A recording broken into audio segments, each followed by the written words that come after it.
Привіт, друзі! Ви на каналі Alex Vlog. Вітаю вас! Сьогодні я хотів би поговорити на таку тему, як народження дітей. Справа в тім, що моя найстарша донька народилася в Україні, а середня і наймолодша вже в Японії.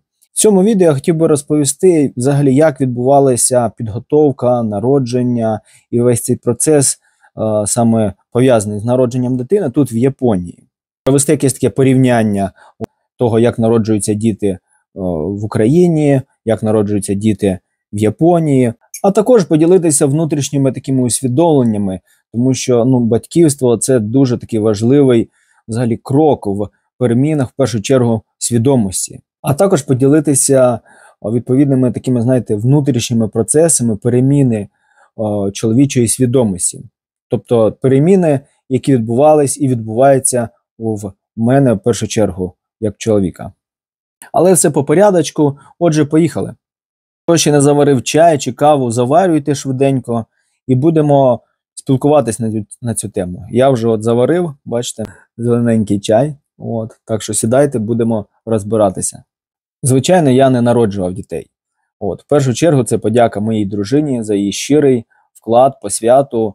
Мабуть, не передати словами, скільки взагалі труднощів їй прийшлось пройти, як і кожній жінці при народженні дітей. Тому щира подяка моїй дружині за її взагалі такий щирий вклад і в кінцевому рахунку народження діточок. Спасибі велике, арігато гозаймасу. Але все ж таки в цьому відео я хотів би поділитися, скажімо так, чоловічою точкою зору. Я хоч і не народжував дітей, але був дуже близьким учасником цієї події. Тому теж хотів поділитися своєю точкою зору на все те, що відбувалося і відбувається. Спочатку поділюся відповідними такими, знаєте, зовнішніми моментами, які стосуються народження дитини. Це почалося з пошуку пологового будиночку. І моя дружина перебрала багато різних варіантів. Ми дивилися і приватні клініки, державні. І висновок такий, що якщо народжувати в приватній клініці, в приватному пологовому будинку тут в Японії, особливо ерія це Токіо, то ціна досить таки висока. Мінімальна ціна – це $5000. Це мінімальна. А звісно, якщо ще якийсь додатковий сервіс потрібний, то ціна йде і вища і так далі. В державних пологових будинках ціна менша. Але умови там стандартні. Тобто все, що необхідно є, але прям чогось додаткового, то це такого немає. Але і навіть у державних пологових будинках, тут в районі Токіо, ціна теж досить таки висока. Це мінімум теж 5000, і то й вище. А пологових буває, що не тільки 5, а то й 7, а то й навіть 10. Ціна просто шалена. Ми вирішили народжувати не в Токіо, а в іншому місці, звідки моя дружина родом, із Хіросіми. Я, звичайно, коли дізнався про такі ціни народження тут в Японії, то у мене аж дар мови пропав. Але дружина мене заспокоїла, що, в принципі, плюсом є те, що в якійсь мірі держава, Японія, вона підтримує і страхує це, тобто фінансово допомагає з народженням дитини. І якийсь відсоток, скажімо, 90% покривається при народженні. Умовно, сума виділяється $4000. Якщо ти вибираєш пологовий будинок, який потребує більшої оплати, то це все кладеться на твої плечі, на плечі батьків. Будь ласка, якщо є бажання, платіть. Але держава, в випадку народження дитини, виділяє десь приблизно $4000. Не буду зараз вдаватися в деталі, але процес такий. Тобто держава виділяє 4000, якщо ти знаходиш клініку, де оплата за народження дитини це більше 4000, то все інше ти платиш сам. Ось так. Тому в цьому плані, звичайно, потрібно все перебирати, багато різних варіантів. Ми вибрали такий, середній, щоб вміститися в ту, скажімо так, ціну, яка виділяється державою.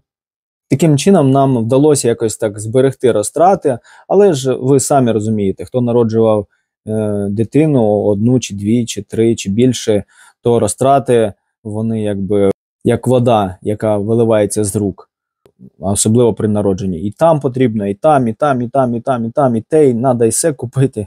Ну, в общем, іде нормально.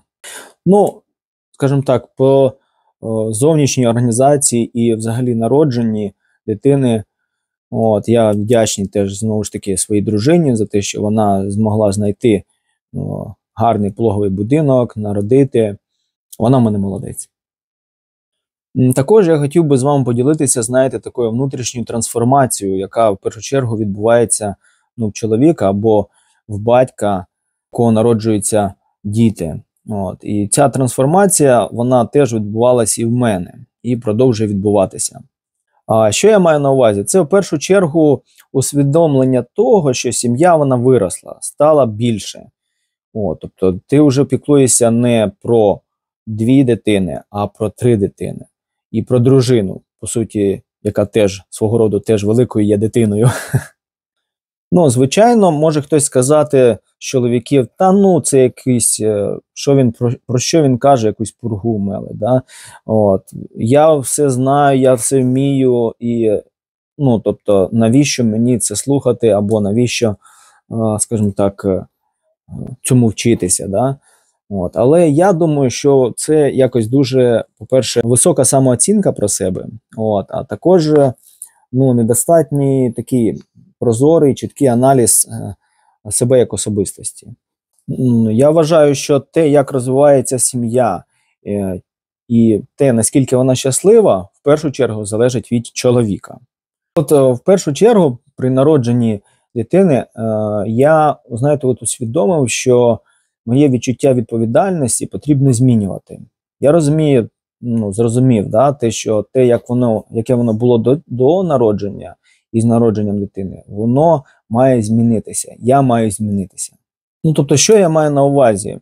Звичайно, знову ж таки, хтось може сказати, яке відчуття відповідальності? Воно і так природньо з'являється. Але я скажу таким чином, що, знаєте, навіть в природі, щоб щось росло, щоб в природі, щоб на ґрунті виросли якісь рослини чи якісь дерева, то мають сіятися якісь сімена. Якщо хочеш, щоб виросло там якесь яблуневе дерево, то потрібно сіяти яблуневі насіння. Тобто потрібно удобряти ґрунт і все інше. А якщо це застосувати до відчуття відповідальності, то так само. Да? Тобто наша душа, наш внутрішній такий світ, його потрібно готувати. Готувати до того, щоб це відчуття відповідальності, воно теж змінилося, виросло. Чому? Тому що сім'я виросла. Стало більше дітей, і тобі потрібно теж змінити своє відношення до цього, своє відношення до відповідальності. Зрозуміти, да, що ти відповідальний за багато більшу родину, чим було до цього. Оце такий перший такий висновок, який я зробив для себе. Це того, що я маю змінити своє відчуття відповідальності. Далі після цього йде наступний такий, знаєте, момент, який потрібно змінювати, це рівень мого терпіння. Я думаю, кожен розуміє, в кого є діти, що рівень терпіння, він зразу його можна перевірити, коли діти не слухаються. Один раз не слухається, 2, 3, 4 цілий день і відчуваєш, що вже терпіння немає, вже хочеться накричати, там навіть, не знаю, щось гостро дуже сказати і таке все інше. Так от я відчув, да, що мій рівень терпіння, він лімітований, його теж потрібно змінювати. Тобто мені в першу чергу потрібно змінювати, скажімо так, глибину свого серця, своєї любові потрібно підвищувати. Тобто виходить, що ліміт мого терпіння теж потрібно змінювати. Серйозно потрібно працювати над собою. Потрібно серйозно підійти до контролю своїх емоцій, до контролю своїх дій, до контролю себе самого особисто.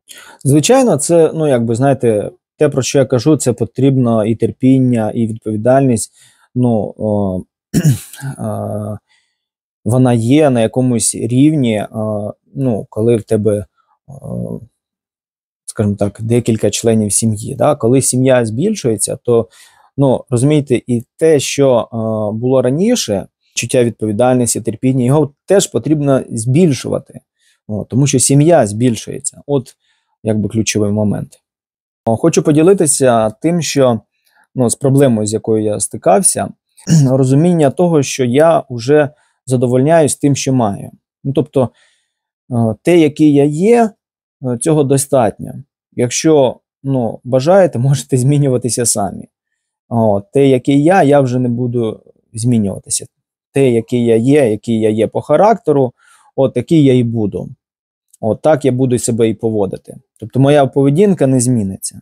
Тобто, скільки б там не було дітей, те, як я поводився, коли в мене була одна дитина, те, як я поводився, коли у мене 2 чи 3 дітей, вона не змінюється.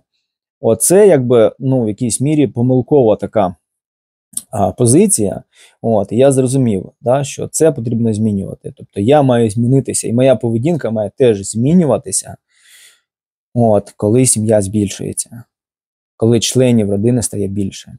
Ну, скажімо так, таке внутрішній стан, скажімо так, внутрішньої стабільності, усвідомлення, що все добре, все гарно, він якби, ну, важливий. Але те, що от я вже досяг якогось рівня розвитку і далі немає ніяких перемін до кращого, оце помилкове таке розуміння.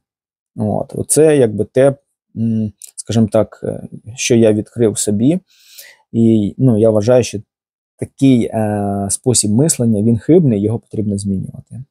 Також ще одна проблема, з якою я стикнувся, ну, особисто, це те, що, ну, скажімо так, вважати, що я все знаю, я все вмію. Ну, скажімо так, якщо в мене вже народилася одна дитина, якщо в мене народилося 2 дитини, то в мене вже є досвід, я вже знаю, як це робити. Да?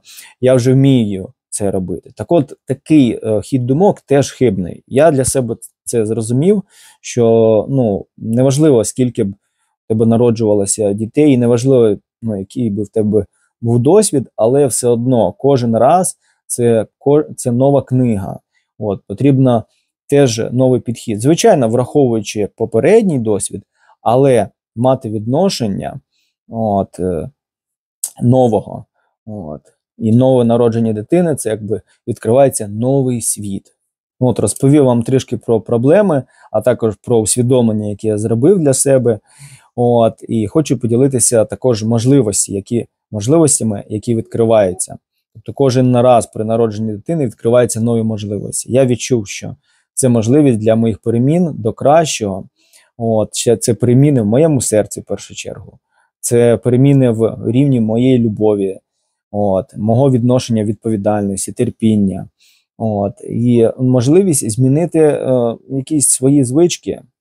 Ми всі не ідеальні, я в тому числі, звички, які потрібно змінювати, покращувати свій характер. Тобто це все є можливості. Тобто сім'я, як я такий висновок для себе зробив, це в першу чергу це такий наріжний камінь. Суспільство, це в першу чергу це така школа. Ми можемо розвивати свою любов, де ми можемо розвивати своє серце, де ми можемо змінюватися. Тобто, живучи в сім'ї, ми можемо змінювати себе. Це така платформа для розвитку любові, для перемін до кращого.